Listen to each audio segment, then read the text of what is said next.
नगरीतल्या नागरिकांना माझे त्रिवार वंदन असो. आपल्या पुढे विस्तारपूर्वक सहयोगाचे महत्त्व सांगितलेलं आहे. पण आता आपण परमेश्वराच्या दृष्टीने जर विचार केला तर ह्याचं महत्त्व परमेश्वराला जास्त आहे माणसापेक्षा. परमेश्वराने ही सृष्टी रचली.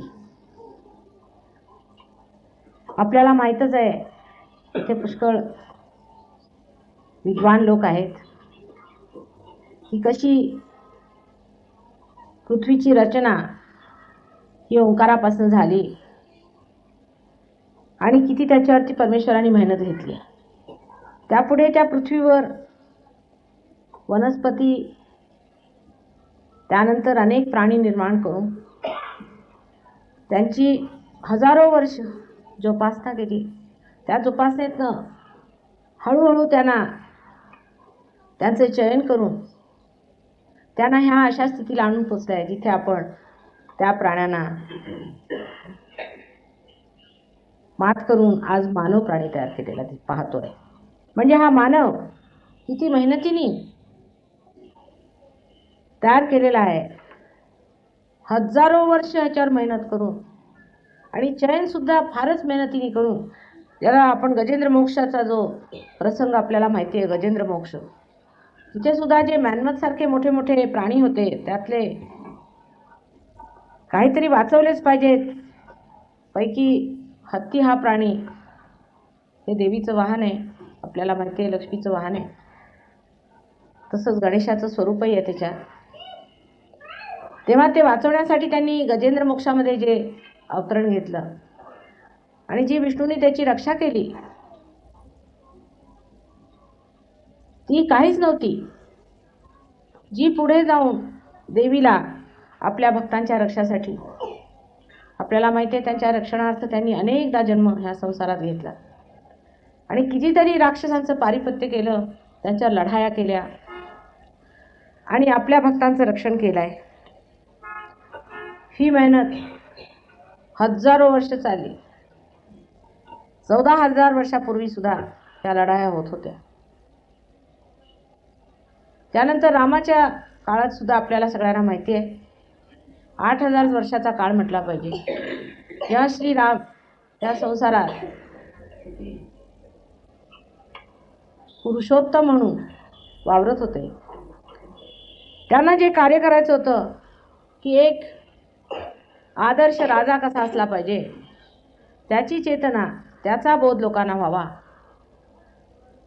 तसेच त्याचे आयुष्य संपूर्ण कसं निर्मळ असलं पाहिजे, विशाल असलं पाहिजे, आदर्श असलं पाहिजे, हे त्यांनी आपल्या अवतारात दाखवलं. त्यानंतर राक्षसांचा वध सुद्धा करताना किती संकोच आणि किती मर्यादा असेल त्यांचं वागणं होतं. ते मर्यादा पुरुषोत्तमाचं अवतरण सुद्धा फार कठीण आणि फार मेहनतीचं होतं. पण त्यावेळची सर्वसामान्य जनता ही इतकी कृत्रिमपणाला पावलेली नव्हती. त्यामुळे त्यांच्यामध्ये आत्मिक संवेदनशीलता फार होती, ज्याला आपण स्पिरिच्युअल सेन्सिटिव्हिटी म्हणूया. त्यांनी रामाला ओळखलं होतं, सीतेला ओळखलं होतं, पण आजची तशी दशा नाही. तेवढी मेहनत जी त्यावेळेला झाली ती नंतर कृष्णाच्या वेळात परत दुसऱ्या तऱ्हेने बांधण्यात आली. पण कृष्णाने सुद्धा फक्त अर्जुनालाच हे सगळं सांगितलं, कारण इतरांना सांगण्यामध्ये काही उपयोग नाही. बाकी सगळे महामूर्ख आहेत, त्यांना जर सांगितलं तर डोकंच फोडतील, नाहीतरी काहीतरी उलटच करत बसतील, म्हणून त्यांनी कोणालाही ही गोष्ट सांगितली नाही. पण बऱ्याच लोकांनी त्यांच्या संहार शक्तीने त्यांना ओळखलं की हा असतो कृष्ण. त्यानंतर कंसाचा वध वगैरे झाला आणि त्यांनी हे सिद्ध करून दिलं की रामाच्या नंतर जे लोकांनी धर्मांधता घेऊन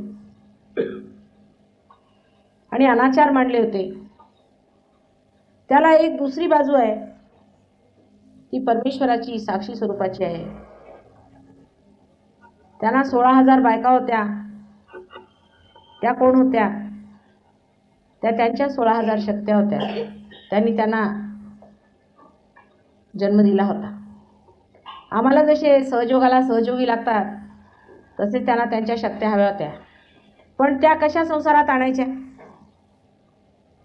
तर त्या ह्या रूपाने त्यांनी ह्या संसारात आणल्या होत्या आणि त्यांचा त्यांनी वापर केला. पण तरीसुद्धा ते योगेश्वर होते, ही गोष्ट काही खोटी नव्हे. ह्या त्यांच्या शक्त्या होत्या, त्या त्यांनी ह्या संसारात स्त्रीरूपाने आणल्या आणि त्यांचं पतित्व स्वीकारून आपल्या शक्त्यांचा उपयोग केला. शक्तीशिवाय कोणतेही कार्य होऊ शकत नाही. जेव्हा कंसाला मारण्याची गोष्ट आली तेव्हाही त्यांनी राधाला म्हटलं की तुलाच येऊन तिला त्याच्यावरती आपला प्रहार केला पाहिजे. आता ह्या गोष्टी फार गहन आहेत आणि मानवाच्या पलीकडच्या आहेत, म्हणून त्या जास्त मी सांगत नाही, कारण त्यांनी फक्त अविश्वासच निर्माण होईल. आता ह्या कलियुगामध्ये ही जेवढी मेहनत परमेश्वराने केली, ही जी मानवाची रचना केलेली आहे, ही जी बाग सृष्टीची रचली आहे, तिला काहीतरी अर्थ लागला पाहिजे. जर आम्ही एखादं घर बांधलं आणि त्याच्यावर कळस नसला तर त्या घराला काही अर्थ आहे?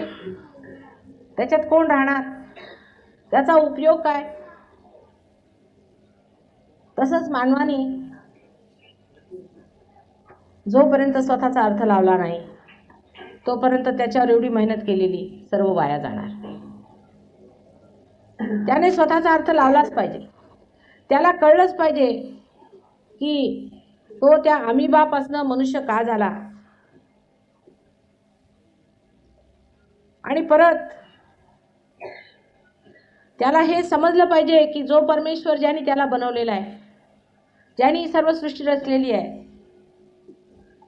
तो कोण आहे, कसा आहे, काय आहे, त्याची शक्ती काय आहे. इतकंच नव्हे, पण ती शक्ती त्याच्यातून वाहली पाहिजे आणि त्यांनी जाणलं पाहिजे की ही परमेश्वराची शक्ती माझ्यातून तशीच वाहत आहे जशी मुरलीमधून कृष्णाचे संगीताचे स्वर वाहत होते. हे व्हायलाच पाहिजे. हे जर झालं नाही तर परमेश्वराला तरी अर्थ कसा लागणार? परमेश्वराने सृष्टी घडवली, मानव घडवला की मानवाने परमेश्वराला जाणलं पाहिजे. आधी साधी गोष्ट आहे. तुम्हाला मुलगा होतो, तुम्ही त्याला मोठे करता आणि आपली सगळी संपदा त्याला देऊन देता. तसंच परमेश्वराचं आहे. त्यांनी तुम्हाला निर्माण केलं, त्या स्थितीला आणून पोहोचवलं. आता त्याची अशी इच्छा आहे की त्याची शक्ती तुम्हाला मिळावी. जसं तुमच्या संसारात आहे तसंच परमेश्वराच्या संसारात आहे, तसंच आहे. नाहीतरी ह्या संसारात जे काही आलेलं आहे ते तिथूनच आलेलं आहे. तसे तुमचे वडील तुम्हाला प्रेम करतात, तसंच परमेश्वरावर तुमचं अत्यंत प्रेम आहे आणि तुमच्या वडिलांमध्ये जो अंश आहे तो त्या सागरातलाच एक अंश आहे. अशा प्रेमळ पित्यापासनं तुम्हाला जे काही मिळालं आहे ते तुम्ही अजून जाणलेलं नाही, ते तुम्हाला माहीत नाही, म्हणून त्याच्या अनेक तऱ्हा निघाल्या. आता आमचा जन्म आम्ही महाराष्ट्रात का घेतला? महाराष्ट्र खरंच जसं नाव आहे तसंच महाराष्ट्र आहे. ही संतांची भूमी आहे. हे परत एक इतिहास आहे. संतांनी या भूमीला सिंचन केलेलं आहे आपल्या भक्तीने. तुमचे धर्म सांभाळले, तुमचं पावित्र्य सांभाळले त्यांनी. हे कशासाठी? रात्रंदिवस आपण यज्ञ करतो, पूजा करतो, पाठ करतो, देवळात जातो, मंदिरात जातो, चर्चमध्ये जातो, नमाज पढतो. ते कशासाठी? करण्यासाठी म्हणून नाही, पण काहीतरी त्याचा हेतू पुढचा आहे. तो जो हेतू आहे तो आत्मज्ञानाचा आहे. आम्ही आपल्या आत्म्याला जाणलं पाहिजे, आत्म्याला ओळखलं पाहिजे, ही त्याच्यामध्ये ओढ आहे, म्हणून आपण हे सर्व करतो. पण आपण आधीच करून टाकलं आहे सगळं काही. खरोखर म्हणजे जोपर्यंत आपण आत्म्याला ओळखत नाही तोपर्यंत परमेश्वराच्या नावाने आपण जर काहीही केलं तरी ते परमेश्वराला पोचत नाही. ज्याप्रमाणे ह्या मशिनीला किंवा ह्या इन्स्ट्रुमेंटला हे कॉईल लागलेलं आहे आणि ते जोपर्यंत मेन्सला लागत नाही तोपर्यंत तुमच्यापर्यंत माझा आवाज जाऊ शकत नाही. तसं जोपर्यंत तुमचा संबंध परमेश्वराशी लागत नाही तुमच्या आत्म्याच्या द्वारे, तोपर्यंत परमेश्वर काय आहे, त्याच्या मूर्तीला काय अर्थ आहे, त्याच्या पूजनाला काय अर्थ आहे किंवा तुम्हालाच काय अर्थ आहे काहीही कळू शकणार नाही. ही एक साधी गोष्ट आहे, ती जर आपण लक्षात घेतली तर आपल्याला हे कळून येईल की सर्व धर्मांमध्ये इतकी धर्मांधता का आली. म्हणजे आपला टेलिफोन असला आणि त्या टेलिफोनचा जर आपण संबंध मेनशी लावला नाही तर त्यावर आपण कितीही टेलिफोन केले तरी सुद्धा आपल्याला काहीही उत्तर मिळणार नाही, उलट टेलिफोन खराब जाईल. आत्म्याची ओळख पहिल्यांदा झालीच पाहिजे, हे अत्यावश्यक आहे. पण धर्म सांभाळावा लागतो. जर तुमच्यात मानव धर्मच नसला, जर तुम्ही समजा पशुधर्मातले असला तर कोणत्याही पशुला ही स्थिती येऊ शकत नाही. म्हणजे समजा ह्या इन्स्ट्रुमेंटमधून फक्त हा भाग तयार झालेला असला तर ह्याला मेन्सला लावता येईल का? जोपर्यंत मानव तयार होत नाही तोपर्यंत कुंडलिनी वर येऊ शकत नाही. तेव्हा फक्त मानवालाच हा अधिकार आहे की आपल्या आत्म्याला जाणायचं आहे. जेव्हा हा अधिकार, आत्म्याला जाण्याचा अधिकार मानवालाच मिळालेला आहे तेव्हा त्या मानवाचा जो धर्म आहे तो सुद्धा समजून घेतलाच पाहिजे. आणि आजपर्यंत जे साधू संत झाले त्या सर्वांनीच फक्त आपला धर्म सांभाळलेला आहे, दुसरं काहीही केलेलं नाही. त्यांनी आपला धर्म सांभाळला की तुम्ही धर्मामध्ये संतुलन ठेवा, धर्मात बरोबर वागा. आपल्या देशामध्ये इतके साधू संत झाले, नानक झाले, कबीर झाले, आता आपले इथे तर फारच मोठे मोठे संत होऊन गेलेले आहेत. ज्ञानेश्वर झाले, तुकाराम बुवा झाले, सगळे संसारातच राहिलेले लोक आहेत. कुठे जंगलात पळून त्यांनी काही केलेलं नाही, संसारातच कार्य केलेलं आहे. सर्व लोकांमध्ये, सर्वसामान्य लोकांमध्येच त्यांनी कार्य केलेलं आहे. कोणी जंगलात बसून किंवा पहाडावर बसून काही कार्य केलेलं आपल्याला माहीत नाही. आदिशंकराचार्यांनी जरी संन्यास घेतला होता, कारण कोणत्याही कार्याला वाहून घ्यायचं पूर्णपणे, तर त्यावेळी हीच प्रथा होती. नाही तर लग्नाशिवाय राहू शकत नाही, मग हे करा ते करा. आज तशी स्थिती नाही आहे.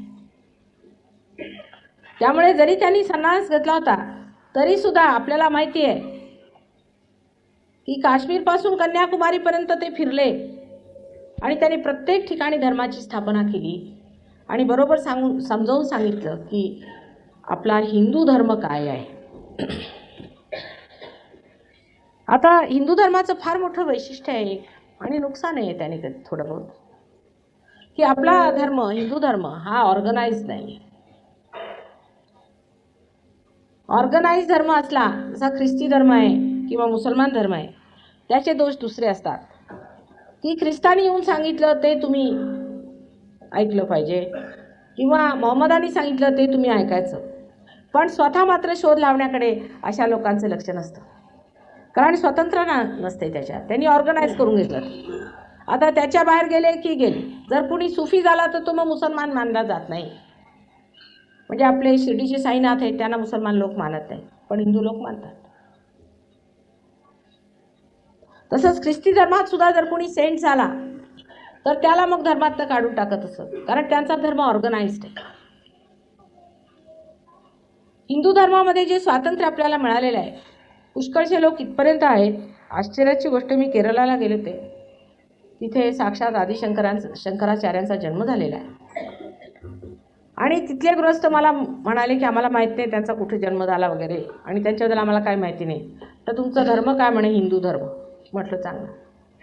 म्हणजे काहीही त्या धर्माबद्दल माहीत नसलं तरीसुद्धा लोक आपल्याला हिंदू म्हणू शकतात. हे स्वातंत्र्य आपल्याला हिंदू धर्मात आहे. इतकंच नाही, नुसतं राजकारणातच कोणी म्हटलं की आम्ही हिंदू धर्मी आहोत तरी चालेल. त्यांना धर्माबद्दल एवढीही कल्पना नसली तरी आपण हिंदू धर्मी होतो. त्याचा एक फायदा आहे आणि एक नुकसान आहे. एक त्यामुळे फार मोठा फायदा असा झाला की ज्या लोकांना परमेश्वराची ओळख करून घ्यायची होती, आत्म्याला शोधून काढायचं होतं, त्यांना पूर्णपणे स्वातंत्र्य होतं. आणि त्यामुळे कधीही कोणताही संत संसारात आला, मग तो मुसलमान असो, हिंदू असो, ख्रिश्चन असो, कोणी असो, तो जर संत असला तर नेहमी हिंदू धर्मातल्या लोकांनी त्याला उचलून धरलेला आहे. कारण त्यांनी संतपणा ओळखलेला आहे. त्यांच्या स्वातंत्र्यामुळे त्यांना हे लाभलं. पण स्वातंत्र्याने कधी कधी दुसरेही परिणाम होतात. आणि त्यातला दुसरा परिणाम असा आहे की हिंदू धर्माबद्दल फारच हिंदूंना खरी कल्पना आहे. असा मला फारच विरळा हिंदू मिळतो ज्याला काहीसुद्धा हिंदू धर्माबद्दल खरी कल्पना आहे. एक तर ब्राह्मणाचार नाही तर स्त्री आचार ज्याला आपण म्हणतो, ज्याच्यात आपल्याला काहीही माहीत नाही, काहीही आपल्याला माहिती नाही. हे का करायचं, हे कसं करायचं, ते आपण उगीचच करायचं म्हणून करतो. देवळात गेलो तर कळतो. त्याबद्दल आपल्याला एक तऱ्हेचा आळसच म्हटला पाहिजे किंवा इंडिफरन्स ज्याला म्हणतात, तशी एक आपली स्थिती आहे. पण ह्याच हिंदू धर्मामध्येच अनेक संत झाले आणि सगळ्यांनी एकच सत्य सांगितलं. कारण संत झाल्यावरती एकच दिसतं, ती केवढी मोठी गोष्ट या स्वातंत्र्यामुळे मिळाली आहे. म्हणून त्या स्वातंत्र्याचं नेहमी वर्णनच केलं पाहिजे. पण तरीसुद्धा जी दुसरी पिढी ज्यांनी धर्माबद्दल कधीही विचार नाही केलेला किंवा ज्यांनी धर्मांधता पाहिली आणि धर्माच्या नावावर चाललेले अनाचार पाहिले, त्या लोकांनी मात्र अविश्वासाचे असं पांघरून आपल्यावरती घेतलेलं आहे की त्यांना समजून सांगणं फार कठीण जातं. इंग्लंडच्या लोकांना समजावणं सोपं आहे, पण हिंदुस्थानातले असे साहेबी लोक फार कठीण. मी तर त्यांना सगळ्यात शेवटी ठेवलेलं आहे की हे साहेब लोक नंतर येतील तेव्हा बघूया, सध्या तरी ह्याच्यावरती काय आपला हात चालणार नाही. तर ही स्थितीसुद्धा, ही वेळसुद्धा आज सहयोगाने बरोबर गाठलेली आहे. म्हणजे ऐतिहासिक वेळ आलेली आहे. प्रत्येक टप्प्याटप्प्याने मनुष्य वाढत वाढत विशुद्धी चक्रावर आज्ञाचक्रापर्यंत तो स्वतःच आलेला आहे. त्याला ज्ञान आलेलं आहे तिथपर्यंत, फक्त त्याला सहस्राराचं ज्ञान नाही. पण ज्ञान आणि बोध ह्याच्यामध्ये फार मोठं अंतर आहे.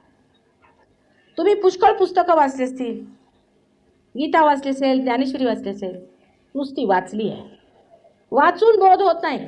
ज्यांनी काही वाचलं नसेल त्यालासुद्धा बोध होऊ शकतो, आणि ज्यांनी सगळं काही वाचलं आहे त्यालासुद्धा काहीही बोध होऊ शकत नाही. बोध ही आतील बांधलेली गोष्ट आहे, बांधलेली स्थिती आहे. आतमध्ये ती अवस्था आहे बोध होणे, आणि वाचन हे बाह्यातलं आहे. दोन माणसं ज्ञानेश्वरीची बसवली तर आपापसात वाचतील, पण बोध झालेले जर दोघं बसवले तर आनंदात आपापसात प्रमोदात बसतील की वा काय व्हायब्रेशन सुरू राहिले आणि काय थंड वाटून राहिलं आहे आणि कसं काय होऊन राहिलं आहे. एकच गोष्ट सगळे म्हणतील, कारण बोध हा सत्याचा होतो आणि ज्ञान हे सत्याचंही असू शकतं आणि असत्याचंही असू शकतं. त्याला जाणण्यासाठी ॲब्सोल्यूट काही नाही आहे. त्यामुळे बोध हा झालाच पाहिजे माणसाला, आणि हा बोध आत्म्याशी संबंध जोडल्यावरच होतो. म्हणून आत्म्याशी हा संबंध झालाच पाहिजे. आता सुशिक्षित लोकांचा मला जास्त त्रास होतो, कारण कुठलं तरी एक ते आमके होते त्यांच्या पुस्तकात माताजी असं लिहिलं होतं म्हणून चटकन निघतील. आता मी सगळी लायब्ररी वाचत फिरली पाहिजे, पण मी मुख्य जे सांगते ते हे की तुम्हाला बोध घ्यायचा आहे ना, आता सगळी पुस्तकं तुम्ही जरा बाहेर ठेवा. ते सगळं तुमच्या डोक्यात आहे, हृदयात काही सुद्धा नाही आहे. तुम्ही हृदयातून विचार करू शकता का? सहजोग हा हृदयातून विचारत येतो. तेव्हा जेवढं काय आपण वाचन वगैरे केलेलं असेल ते बाहेर ठेवून यावे. त्याचा अर्थ असाही नाही की आपल्या बुद्धीला तुम्ही तिलांजली दिली. बुद्धीने माणसाने हे जाणलं पाहिजे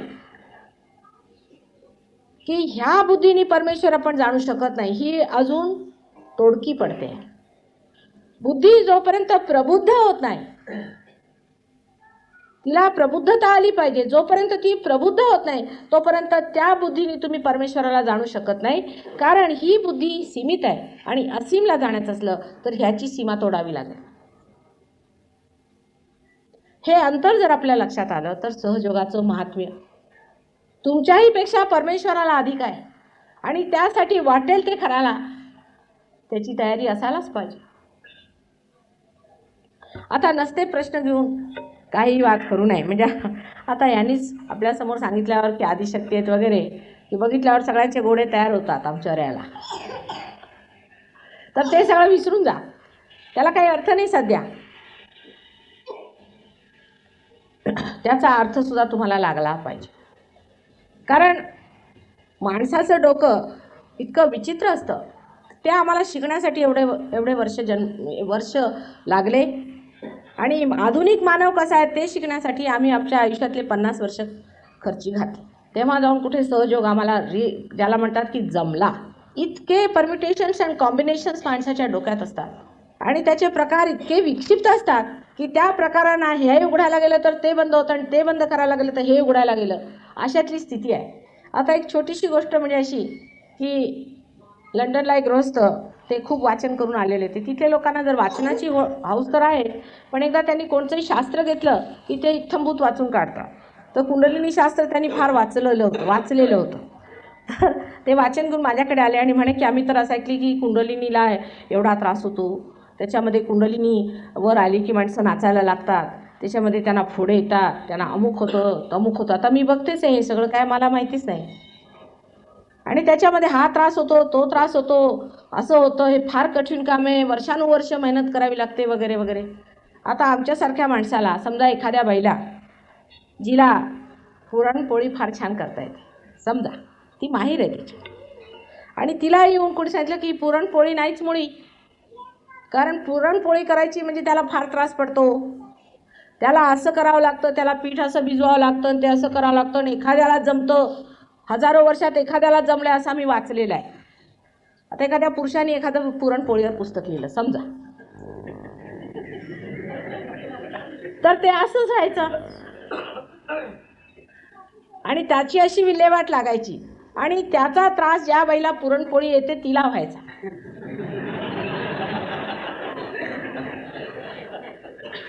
तर सरळ म्हणायचं, अहो खाऊन तरी बघा, पुढे बोलूया. पण नाही, आधीच वाद की हे फार कठीण आहे, असं होतं तसं होतं, ह्याच्यात हे झालंच पाहिजे आणि त्याच्यातनं बेडकासारखं उडालंच पाहिजे, अमके तमके तिकडे म्हणाले ते तिकडे फलाने म्हणाले. म्हणजे हा पूर्वीचा हा प्रकार वर्षानुवर्ष माझ्या डोक्यावर अजून आहेच. तेव्हा लंडनलाच एका गृहस्थाने आमच्या शिष्याने फार त्यांना उत्तर दिलं मोठं, आणि त्या उत्तरामध्ये मला वाटतं जे आपल्याला आता चव्हाणांनी सांगितलं आहे त्याचं उत्तर आहे की त्यांनी असं सांगितलं की कितीही कठीण असलं काही तरी जर ते होतं आणि ते घटित होतं, आणि आमच्या डोळ्यांनी आम्ही पाहिलेलं आहे की माताजींच्या पायावर आल्याबरोबर कुंडलिनीचं स्पंदन आम्ही हजारो लोकांचं पाहिलेलं आहे. तेव्हा आम्ही तुमचं काय मानायला तयार नाही, तुम्ही पुस्तकं वाचलेत, पण आम्ही आमच्या डोळ्यांनी पाहिलेलं आहे की स्पंदन होतात, कुंडलिनी उठते वर जाते. मग त्याचा निष्कर्ष काय काढायचा की माताजी कोणीतरी विशेष आहेत, हे तुम्ही डोक्यात धरलं पाहिजे. आणि ते तुम्ही डोक्यात धरा म्हणजे तुम्हाला कळेल, कारण माताजी फार मायावी आहेत आणि त्या काहीतरी माया खेळतात, आणि त्यामुळे तुमच्या लक्षात येऊन नाही राहिलं आहे तरी तुम्ही पार होऊन माताजींना जाणून घ्या आणि त्याचा वाद घालू नका. तेव्हा ते मुकाट्याने पुरणपोळी खायला बसले. हा असला माणसाचा प्रकार असतो डोक्याचा. परमेश्वराने काही असा विचार केला नव्हता की माणूस एवढा विक्षिप्त होईल. त्यामुळे एका आईवर हे सगळं कार्य घातलं, कारण आईलाच एवढं पेशन्स असतं. आईशिवाय हे कृष्णाला जमलं नसतं, त्यांनी आपलं सुदर्शन चक्र चालवलं, त्याला हे जमणार नव्हतं. चुपचाप त्याने आपली चक्रे चालवली असती किंवा रामाने आपले बाण लावले असते. त्याला एक आई पाहिजे मेहनत करायला आणि समजून घ्यायला की माझी मुलं आहेत, त्यांना पार न्यायचं आहे, त्यांना पैलतीरी न्यायचं आहे, त्याच्यासाठी मेहनत ही पाहिजेच. कधी ओरडतील, कधी बोलतील काय, पण तरी माझी मुलं आहेत. जितक्यांना वाचवता येईल तितक्यांना वाचवलंच पाहिजे हे आईला समजतं आणि तिला परमेश्वर तेवढी शक्तीसुद्धा देतो.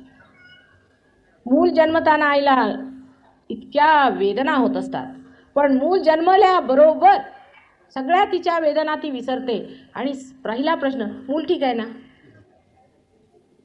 जे ते तुम्ही थोडंसं प्रेमाचं तिथे बघता त्याचे अनंत सागराचे सागर आईनी पोटात घालून हा सहजयोग काढलेला आहे.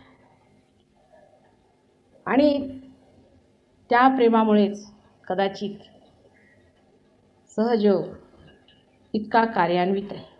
मला स्वतःलाच इतकी कल्पना नव्हती. असं कधीही कोणत्या जन्मी आमचं झालेलं नाही जे ह्या जन्मी लोकांनी समजून घेतलं.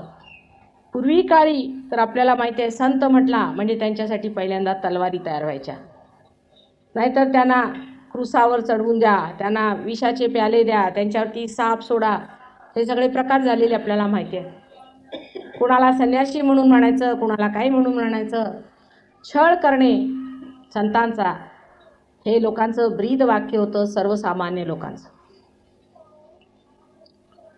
ते आता बदलून कलियुगामध्ये बघा कशी स्थिती आलेली आहे. तुम्ही सगळा कलियुग म्हणता, पण मला मात्र अत्यंत आश्चर्य वाटतं की ह्या धकाधकीच्या काळातच आज माणसाला सहजयोग पाहिजेच.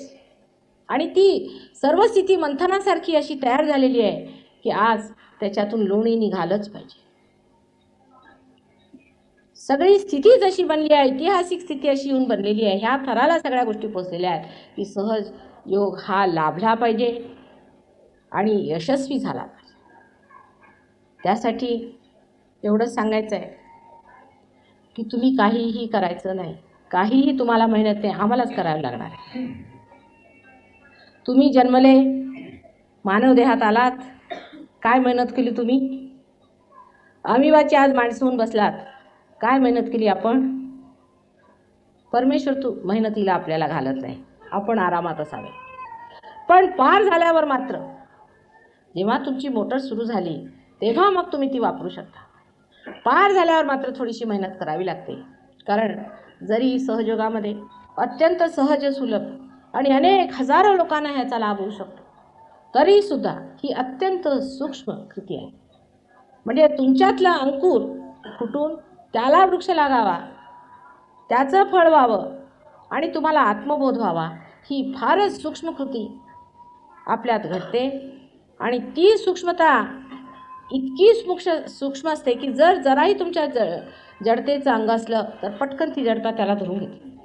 तेव्हा पार झाल्यावरच त्याला स्थिरावणं जरा कठीण जातं आणि ती मेहनत थोडीशी करावी लागते. ते स्थिराल्यावर मग मनुष्याला लक्षात येतं की आपण कुठे होतो आणि कुठे पोचलो. आमचे आता इथे लंडनचे पुष्कळ सहयोगी आले, तसे तिथे आम्ही ह्या पद्धतीचे 300 तरी चांगले सहयोगी आहेत, त्याशिवाय हजारो लोकांना आम्ही पार केलेलं आहे. पण त्यांच्यात हेच अंतर आहे की ह्यांनी आपल्याला पूर्णपणे स्थिरावून ठेवलं. आणि काही लोक 6 महिन्यापूर्वी आमच्याकडे आलेले आहेत ह्यांच्यातले, आणि ते म्हणतात की 6 महिन्यात आम्ही किती विद्वान झालो, आमचं इतकं शिक्षण आहे, फार शिकलेले सुशिक्षित तज्ज्ञ वगैरे असे आहेत, डॉक्टर्स आहेत, इंजिनियर्स आहेत, पण ते म्हणतात आम्ही जे ह्या 6 महिन्यात शिकलो माताजी, जे आम्ही जाणला, ज्याचा आम्हाला बोध झाला आहे, किती प्रचंड आहे. पण त्या बोधाचं एकच सूक्ष्म तत्व आहे, फारच सूक्ष्म तत्व आहे, आणि ते आपण समजून घेतलं तर लक्षात येईल की परमेश्वराने तुम्हाला आपल्या साम्राज्यात बोलवलेलं. आपलं साम्राज्य तुम्हाला द्यायचं आहे त्याला, त्याची तयारी त्यांनी तुमच्यात केलेली आहे, तुमच्यात सगळं बांधून टाकलेलं आहे, ते सगळं बिल्ट इन आहेत आपल्यामध्ये.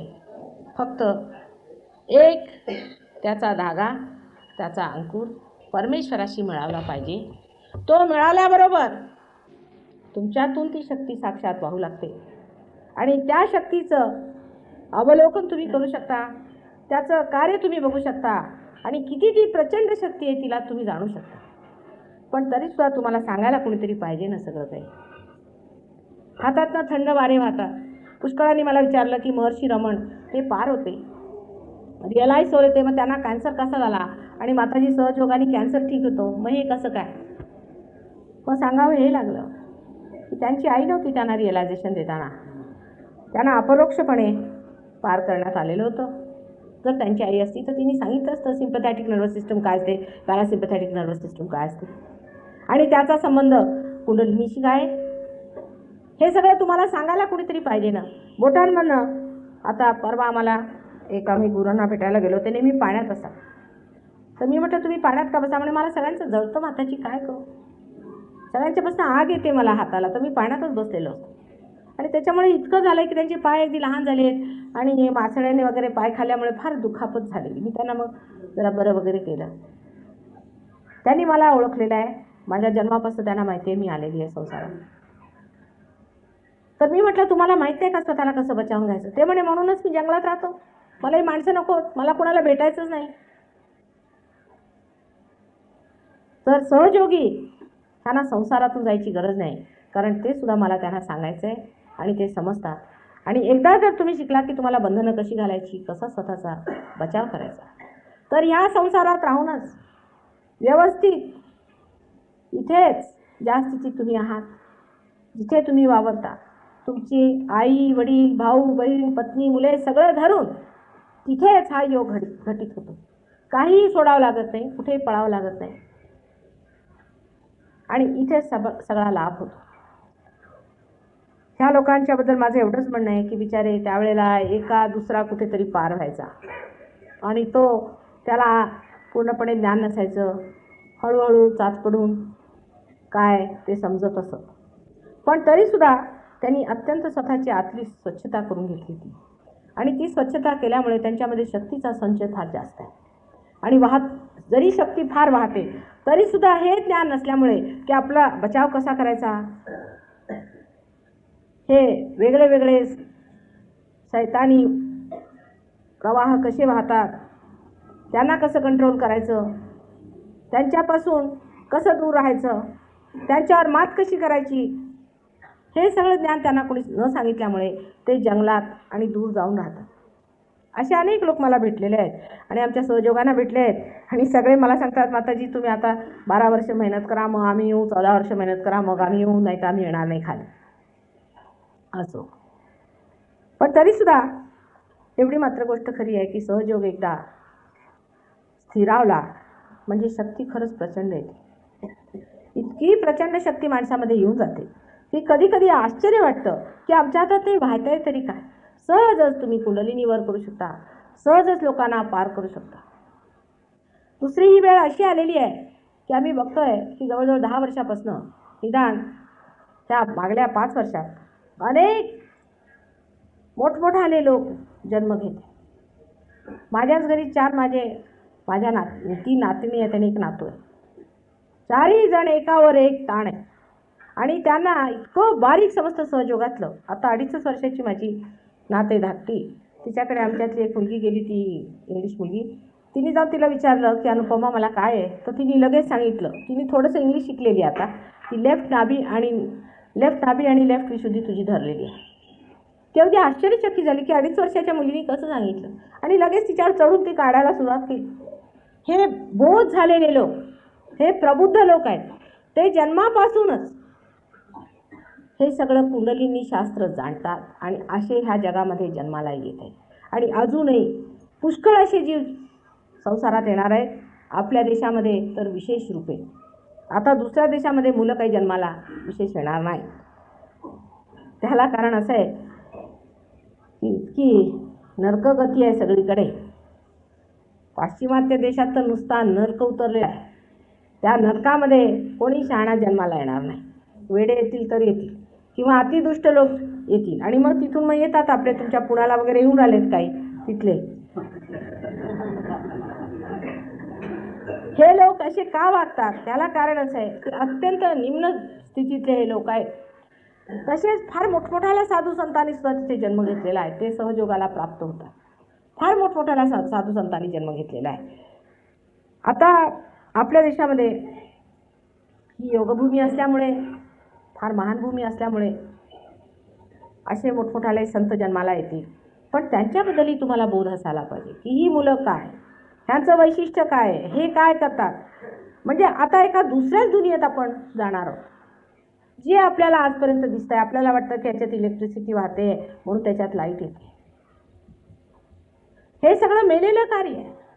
इलेक्ट्रिसिटी म्हणजे काही जिवंत कार्य नाही.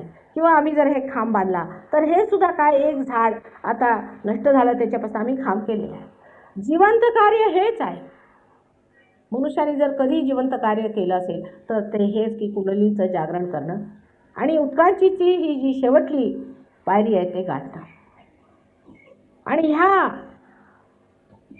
व्हायब्रेशन्समुळे इतकी जिवंत कार्य होत आहेत की एखाद्या माणसाला समजा एखादा रोग झालेला असला, आता त्याला तो सांगतो की मला लहानपणापासूनच आहे आई, मला फार त्रास आहे लहानपणापासून. जर समजा ह्या घराच्या पाया जर मजबूत नसला तर आपण किती मेहनत केली तरीसुद्धा हे घर आपण मजबूत करू शकत नाही. तसंच मानवाचं सुद्धा होऊ शकतं की जर लहानपणापासूनच तो जर खराब गेलेला असला, मनुष्य मूलाग्रच त्याचं खराब झालेलं असला, अगदी पूर्णपणे तो अगदी वाया गेलेला मनुष्य असला तर त्याला आपण कसं ठीक करणार. पण सहयोग असा आहे की तो अगदी पाळ्या मुळात घुसून इतकी जिवंत क्रिया आहे ती, आणि ही माणसावरच होऊ शकते कारण तोही एक जिवंत प्राणी आणि सगळं काही काढून फेकून टाकतो.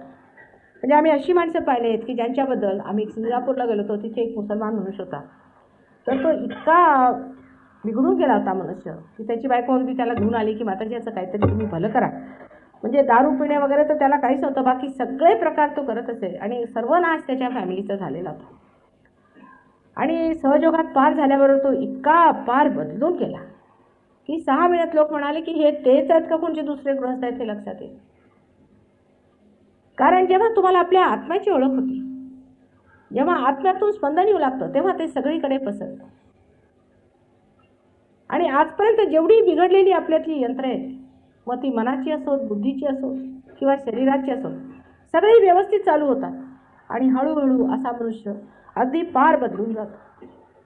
आणि तो बदललेला मनुष्य मुख्यतः फार संतोषी असतो. संतोषी असूनही त्याच्यामध्ये एक प्रचंड शक्तीचा वेग वाहत असतो आणि तो शक्तीचा वेग हा प्रेमाच्या शक्तीचा आहे. कुंडलिनी शक्ती ही प्रेमाची शक्ती आहे. आणि ती कशी तुम्हाला दुःख देऊ शकते? जी तुमची आई आहे, जिला परमेश्वराने विशेषतः तुमच्यासाठी प्रत्येक व्यक्तीला वेगळी वेगळी अशी जी शक्ती दिलेली आहे, ती केवळ तुमच्यासाठी म्हणून तुमच्यात ठेवलेली आहे, ज्याच्यामुळे तुमची उत्क्रांती होणार आहे. अशी शक्ती कधीही तुम्हाला दुःख देऊ शकेल का? तुमच्या आईने तुम्हाला कधी असं दुःख दिलेलं आहे का? मग त्या आईची जी आई आहे ही कुंडलिनी शक्ती, जी सर्वांची आई आहे आणि तुमची विशेष करून आई आहे, जे नुसतं आई पण आहे, अशी शक्ती तुम्हाला कशाला त्रास देईल? आणि परमेश्वराने तरी कधी अशी योजना केली असेल का?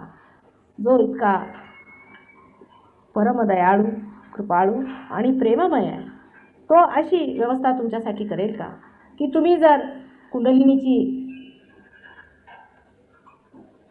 जागृती मागितली तर तुम्हाला विंचवासारखं वाटेल, विंचू चावतात असं वाटेल, किंवा आतून कोणीतरी एखादा बेडूक निघाल्यासारखं वाटेल. एक गृहस्थ तर बेडकासारखे उडत असत. तर मला काय माहीत नव्हतं, माझ्या प्रोग्रामला आले आणि दोन्ही पाय माझ्याकडे करून बसले कोल्हापुरात. तर सगळ्यांनी सांगितलं, अहो माताजीच्याकडे निदान पाय तरी करून बसू नका. अहो म्हणे असेच बसू द्या मला. म्हणे माझं कुंडलिनी जागृत झाली आणि मी बेडकासारखा उडतो. जर असे पाय ठेवले तर आता बेडकासारखा उडायला सुरुवात करेल. आता एक साधी गोष्ट लक्षात ठेवली पाहिजे की जो मानव अतिमानव व्हायचा आहे त्याला काही कोणी बेडूक करेल का? आता म्हणजे तुम्ही काय बेडूक आणि पिसवा आणखी ढेकूण होणार? निदान आपले डोकं तरी गहाण ठेवू नये. पण अशा ठिकाणी मात्र लोक अगदी डोकं गहाण ठेवून जातात. फक्त आमच्या सहयोगात आले म्हणजे अगदी वादविवाद करण्यात पटाईत,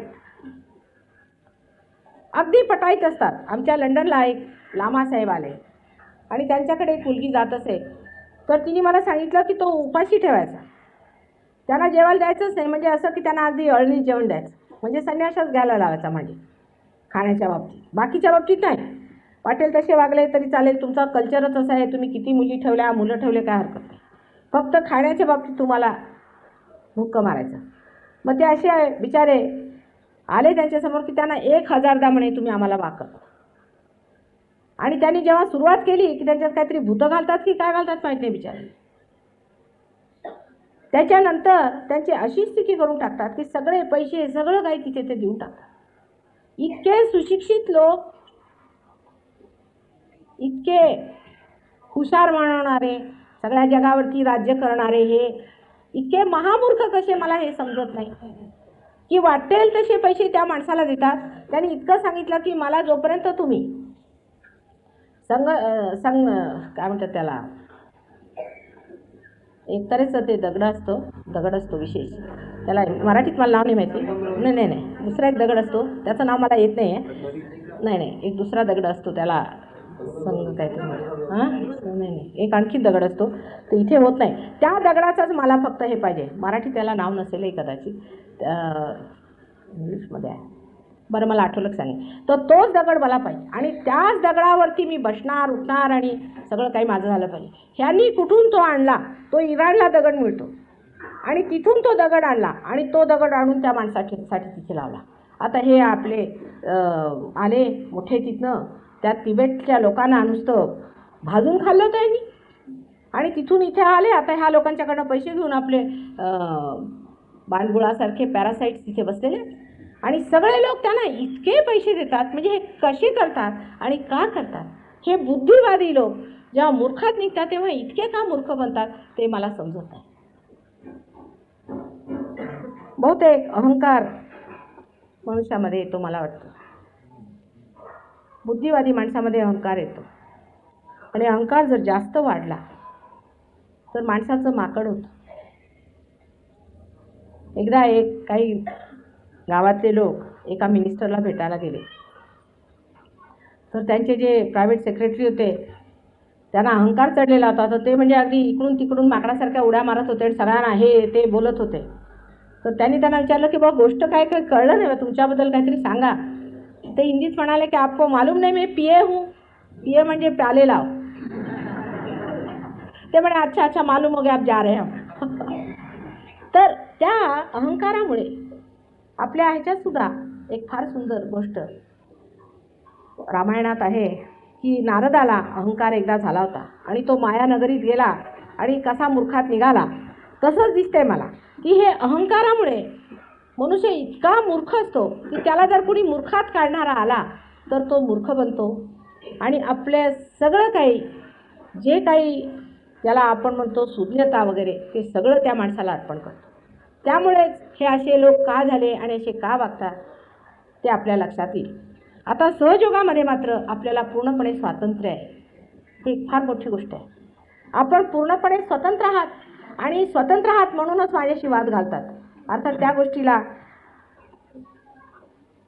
मी फार मान देते आणि मला आवडतं की लोक माझ्यासमोर स्वतंत्रपणे बोलतात, माझ्याशी स्वतंत्रपणे विचारविनिमय करतात.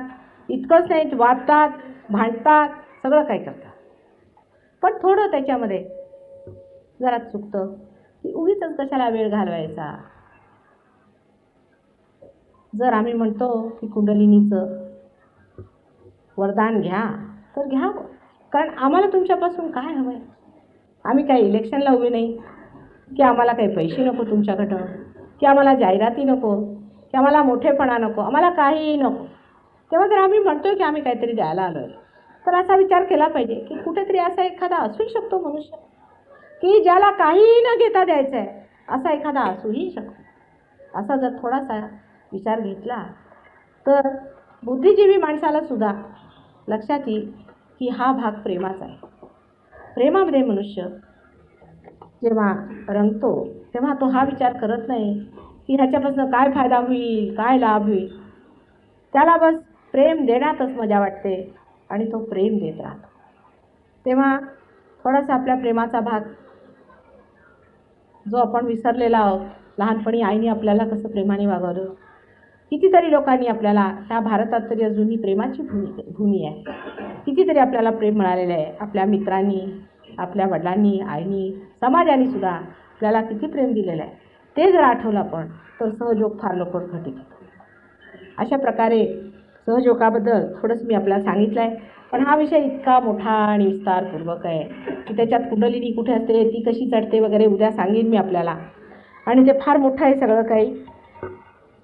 ते सांगायला बसलं तर त्याला पुष्कळ दिवस पाहिजे. कधीतरी मग पुण्याला निदान तरी महिनाभर येऊन राहीन आपल्याबरोबर. तेव्हा हे कार्य घडेल. आता सध्या त्या नरकातच मला राहावं लागतं आहे. काय करणार, जसं नशीब असावं तसं घ्यावं लागतं. इथेच मेहनत करत आहे मी. पण तरीसुद्धा मला पूर्ण आशा आहे की एक दिवस ह्या पुण्यामध्ये मी परत येईन आणि आपल्या सगळ्यांना पूर्णपणे ह्याच्याबद्दल सगळी माहिती थांबवून देईन. पण त्याशिवाय इथले जे सहयोगी मंडळी आहेत त्यांना फार माहिती आहे. ह्यांनी फार मिळवलेलं आहे, फार मेहनत केली.